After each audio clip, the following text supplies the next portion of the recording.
I have now been campaigning for human rights for 46 years.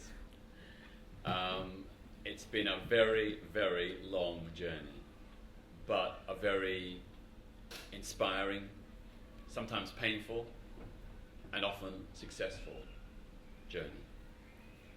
And it hasn't just been me, it's been me working with other people, extraordinary, wonderful other people, who, together with me, have helped bring about lots of many positive changes. Perhaps I'll start by saying who inspires me. There are many, many people, but I'd identify perhaps three individuals in particular. Mahatma Gandhi, who led the struggle for Indian independence. Sylvia Pankhurst, who led the struggle for both women's suffrage and for the rights of working class women in general. And Martin Luther King, who led the black civil rights struggle in the United States. To me, those three individuals offer the model, the hope, the inspiration of how we can change the world. In each different way, they made changes that benefited the lives of millions and millions of people.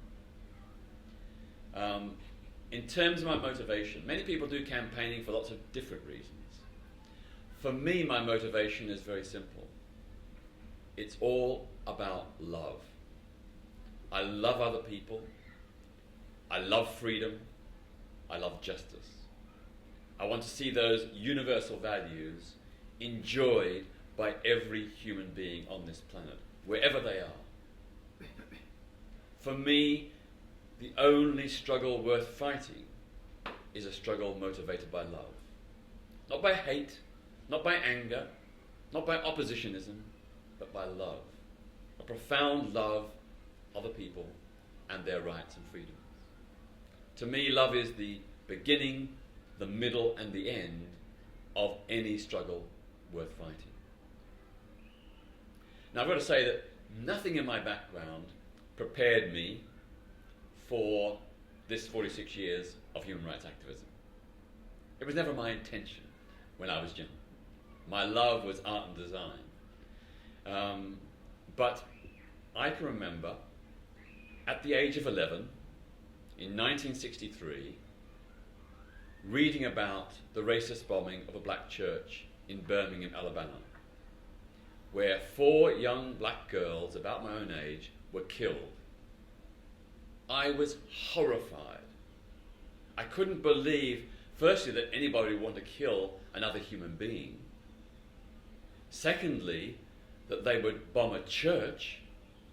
And third, they were willing and prepared to kill young children my own age. And that event triggered my conscience. It made me aware of racism. It made me aware of injustice.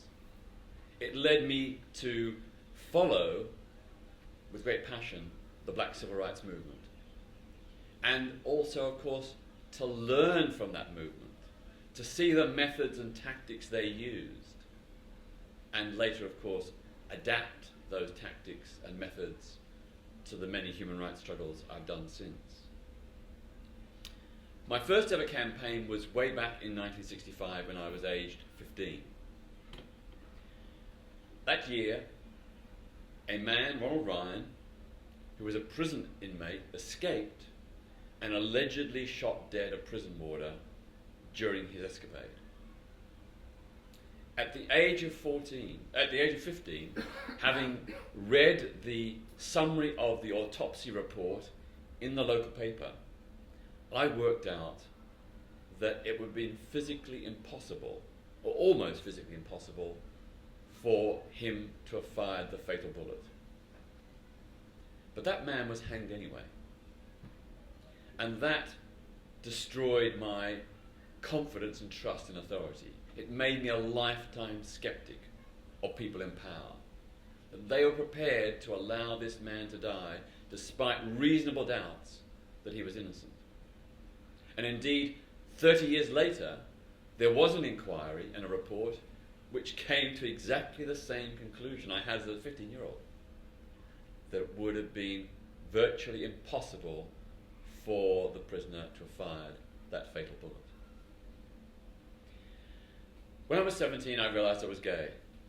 And at that time in the state of Victoria in Australia, where I was born and lived, homosexuality was totally illegal. You could be sentenced to several years imprisonment and even to compulsory court-ordered psychiatric treatment. I can remember thinking to myself, gay people are like black people in America. We are an oppressed minority. We have a claim for justice. We have a claim for equal rights. Why don't I try and do something to use the tactics of the black civil rights movement and apply it to the struggle for lesbian, gay, bisexual and transgender freedom? So I began, very small, modestly, just writing letters to newspapers or to members of parliament. Often I was too scared to sign my name in case they were turned over to the police and I got a knock on the door. But that's how it began. I can remember at the age of 17 thinking, it's going to take about 50 years to overturn homophobic and transphobic discrimination. Take about 50 years. In the end, I was a slight pessimist because here in Britain, we have achieved most LGBT equality within about 40 years or so. But it has been a very, very long, hard struggle. And unlike me, there are tens of thousands, if not hundreds of thousands, of LGBT people and our straight friends and allies who've made an enormous contribution. Their names are not known for the most part, but their contribution is just as important as mine or anyone else's.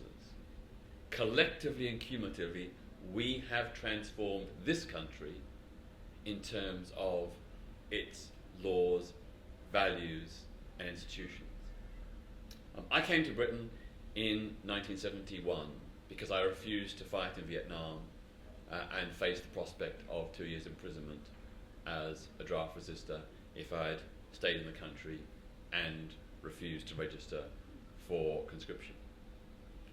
I never intended to stay here, it was just a temporary stay, but I fell in love, got a good job, got a nice flat, and the temporary stay became permanent. Very soon after I arrived, I got involved in the newly formed London Gay Liberation Front, the first mass movement of LGBT people in this country. And we began challenging some of the previously almost unquestioned orthodoxies. We did protests against the medical and psychiatric professions, which in the early 1970s still classified homosexuality and transgenderism as mental illnesses or as physical illnesses requiring treatment and cure. We challenged the police, who were in the early 1970s arresting and convicting more gay and bisexual men than before the partial decriminalisation of homosexuality in 1967. We worked in alliance with the women's liberation movement and the black liberation movement to make a joint campaign to challenge all forms of oppression. Right up until 1999, despite all those campaigns, which had helped change public attitudes and the way institutions operated, but hadn't actually changed the law, right up until 1999, Britain had by volume the largest number of anti-gay laws of any country in the world. Almost every aspect of gay and bisexual male life was criminalised, despite the so-called decriminalisation in 1967. That was a very partial, limited decriminalisation. In fact, the criminalisation of homosexuality in Britain only ended in 2003. Until 2003, the law against so-called buggery, that is anal sex between men, which was passed in 1533 during the reign of King Henry VIII, that law remained on the statute books until 2003. The law that sent Oscar Wilde to prison in 1895, the so-called law against gross indecency between men, remained on the statute books until a mere 10 years ago. Yet here we are today. Britain is one of the most progressive countries in terms of LGBT human rights. And that has been the culmination of a 40 to 50 year campaign. It began in the late 1950s with very brave, heroic individuals who campaigned, often almost alone, to secure LGBT equality.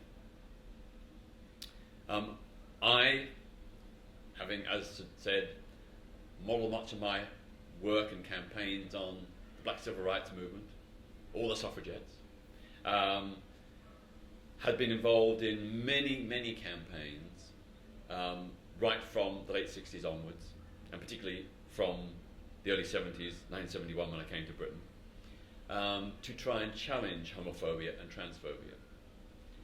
Some of you probably no doubt recall the work I did with Outrage from 1990 onwards. Those campaigns were modelled on the tactics of the Black Civil Rights Movement. We did non-violent civil disobedience to challenge homophobic laws, institutions and values. We challenged the police, politicians, the government, the church, a whole raft of social institutions that were wedded to homophobic and transphobic discrimination. We did things like the famous kiss-in in Piccadilly Circus in 1990, where 300 same-sex couples staged a mass kiss-in against the then policy of the Metropolitan Police, which was to arrest same-sex couples for merely kissing and cuddling in public. So, you know, a lesbian couple or a gay male couple giving each other a kiss goodbye at a railway station when one was going off back home or wherever, that could get you arrested right up until 1990 in London.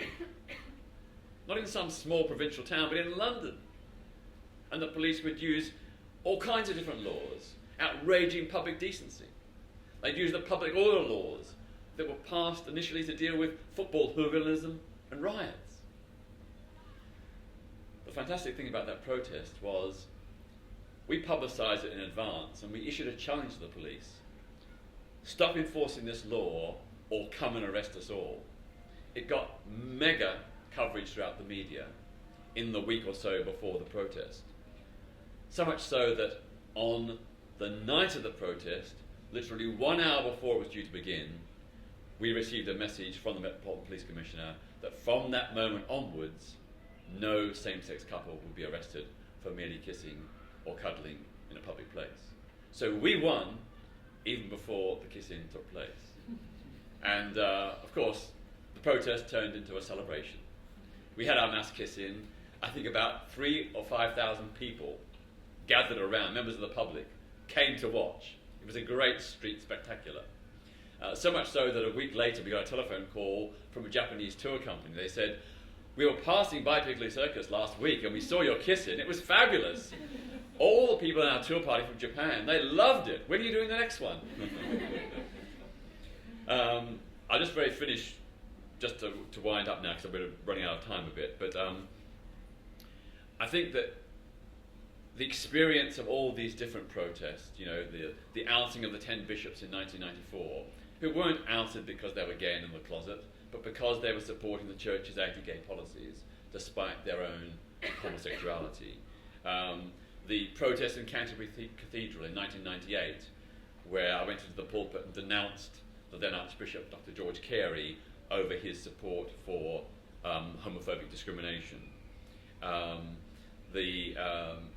Many protests we did against the psychiatric and medical profession, you know, interrupting lectures by some of the world's leading psychiatrists. Professor Hans Eysenck, who in 1972 was one of the world's most prestigious psychologists, did a lecture at St Thomas's Hospital in London where he justified the use of electric shock therapy to cure homosexuality.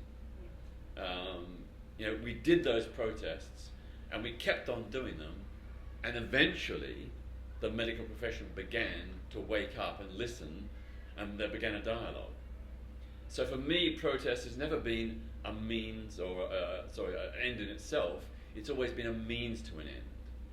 Protest is a way in which we get people aware of an issue, motivate people to question what is going on, and put people in power under pressure, to expose injustice through the means of a protest, to get the dialogue and eventually get change. I would just say that in terms of policing policy, the policing of the LGBT communities in London only changed in the period 1990, 91, 92 as a result of a really high-profile campaign that Outrage did. We invaded police stations that were organising raids and harassment of LGBT people. We interrupted the press conferences of the then Metropolitan Police Commissioner, Sir Paul Condon.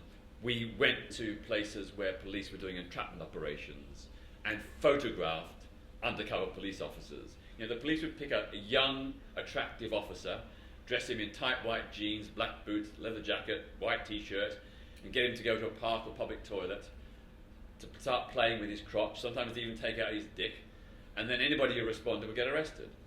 So we secretly photographed some of these officers and put their photographs, if it was a park, we'd staple it on trees, or if it was a public toilet, we'd put it on the inside of cubicle doors or above the urinals, warning people that these were plainclothes officers. And the consequence was that very soon the police were very, very embarrassed, because these protests got masses of publicity, and it made the police look very good, because we said, why are the police wasting their resources on arresting gay and bisexual men for completely consenting victimless behaviour when no one has been harmed, no one has complained, when at the same time the police are saying, we haven't got enough resources to deal with domestic violence or rape, with racist attacks, with queer-bashing violence, with street robberies, with burglaries. It was all about the misappropriation of policing resources and priorities. And the public got that message. And so the backlash against the police forced them back to the negotiating table. And as a result, we went there with concrete practical policies. We weren't just a protest movement. We had concrete practical ideas about how the police could have a non-homophobic policing policy, drawing on examples of progressive cities like Copenhagen and Amsterdam. And within a year, the police had agreed to 75% of our demands for a non-homophobic policing policy. Within 3 years, the number of gay and bisexual men convicted of the consenting offence of gross indecency fell by 2/3, the biggest, fastest fall that had ever been recorded.